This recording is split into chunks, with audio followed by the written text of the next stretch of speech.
So in the training world, we hear an awful lot about the relationship between the amount of force that you can produce and the velocity or speed that you can move at. And you may be asking yourself, what is the exact relationship between both force and velocity, and how can we account for it in our training? That's exactly why we have the force velocity curve. Okay, so when looking at the force velocity curve, there's an inverse relationship between force and velocity. When we're lifting really heavy with the intent of strength, our forces generated are really high, but our velocity is really low. We can't move that fast. And when we're sprinting, when we're jumping, max intensity, our velocity might be really high, but the amount of force that we're producing remains relatively low. So how do we account for this in training? One way we can do so is by doing contrast training.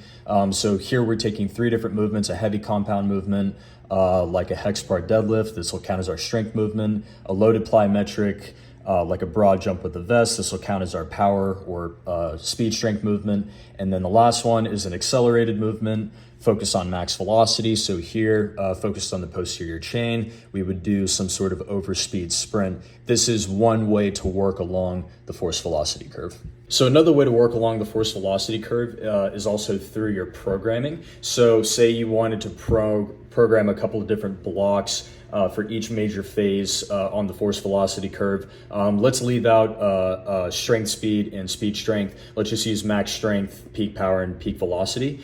So in our block 1, we would focus on maximum strength. Loads are going to be really heavy, 85% plus. It's going to be 2 to 4 weeks. We might deload in here before our power phase.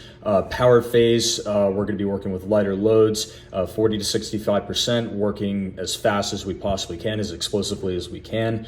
These will be primarily, once again, power and speed strength movements. Block 3, focus on max speed or max velocity, and our loads here are going to be extremely light with a goal of moving them very fast, and all of our plyos are going to be assisted or accelerated. And then block 4, this is optional. This is just for in-season play, where you would ideally mix strength, power, and speed. So say you have an undulated block. Undulated just means not focusing on a couple different qualities at once, and the load being kind of all over the place, up and down. So you might focus on, speed towards the beginning of the week, strength in the middle of the week, and then power towards the end of the week. You can really use this however you want. This is optional. I hope this video was helpful. If you liked it, please like, comment, and share, and subscribe to my channel for more.